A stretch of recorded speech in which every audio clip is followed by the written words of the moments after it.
1857 की क्रांति।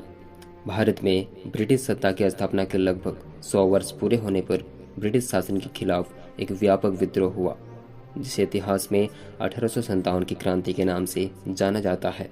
अंग्रेज भारत में व्यापार करने आए थे, लेकिन कालांतर में वे यहाँ के शासक बन गए।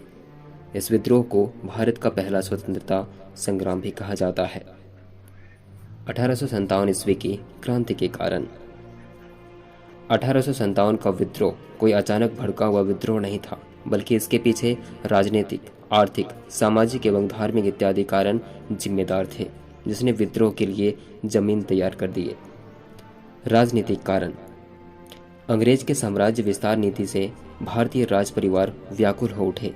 उनकी यह व्याकुलता डलहौजी की हड़प नीति ने और बढ़ा दी थी। डलहौजी ने गोद लेने की प्रथा को अवैध घोषित कर सतारा, नागपुर, संभलपुर, झांसी और बरार आदि राज्यों पर अधिकार कर लिया था, जिसके कारण संबंधित राजवंशों में ब्रिटिश शासन के खिलाफ असंतोष की ज्वाला धधक उठी।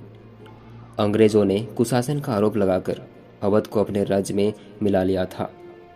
झांसी की रानी लक्ष्मीबाई के दत्तक पुत्र को अंग्रेजों ने राजा मानने से इनकार कर दिया। डलहौजी ने तंजौर और कर्नाटक के नवाबों की उपाधियां जब्त कर ली। देसी राजाओं की सेनाओं को भंग कर दिया गया, जिस कारण सेना में शामिल लाखों लोग रातों रात बेरोजगार हो गए और वे अंग्रेजों से बदला लेने के लिए आतुर थे। कुलीन वर्गीय भारतीयों एवं जमींदारों के साथ भी बुरा बर्ताव किया गया। इनके समस्त विशेषाधिकार को अंग्रेजों ने छीन लिया, जिस कारण अंग्रेजों का शुभचिंतक यह वर्ग भी अंग्रेजों से नाराज हो गया। भारतीय सरकारी कर्मचारियों के साथ भी अंग्रेजों ने भेदभावपूर्ण नीति अपनाई, जिसके कारण उन्होंने भी विद्रोह के सक्रिय रूप से भाग लिया। सामाजिक एवं धार्मिक कारण। कंपनी सरकार ने समाज सुधार के अनेक काम आरंभ किए। इन कार्यों से भारतीय सामाजिक जीवन में अंग्रेजों का हस्तक्षेप बढ़ गया था। सती प्रथा, नरबलि को बंद करने तथा विधवा विवाह को बढ़ावा देने का कानून बनाया गया।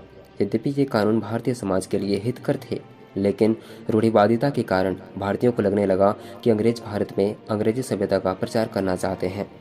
अंग्रेजी शिक्षा का प्रसार, स्त्री शिक्षा का प्रसार, रेल, डाक, तार आदि की व्यवस्था से उनकी आशंका और बढ़ती गई। 1856 ईस्वी में पारित विधेयक ने इनकी आशंका को और बल दिया। इस विधेयक के अनुसार ईसाई धर्म स्वीकार करने वाले व्यक्ति को अपनी पैतृक संपत्ति का हकदार माना गया। अंग्रेज अपनी नीति के अनुसार अधिकांश भारतीयों को ईसाई बनाकर भारत में अपने साम्राज्य को सुदृढ़ करना चाहते थे।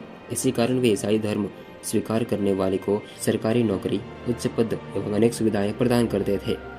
अंग्रेजों की इस नीति ने हिंदू और मुसलमानों में कंपनी के प्रति घृणा भर दी थी। जब विद्रोह की शुरू हुई तो सभी नाराज लोग एकजुट हो गए। अंग्रेज अधिकारी भारतीयों के प्रति तिरस्कारपूर्ण दृष्टिकोण रखते थे एवं उनसे अपमानजनक व्यवहार करते थे। अंग्रेज जाति की उच्चता पर विश्वास रखते थे एवं काले लोगों को घृणा की दृष्टि से देखते थे।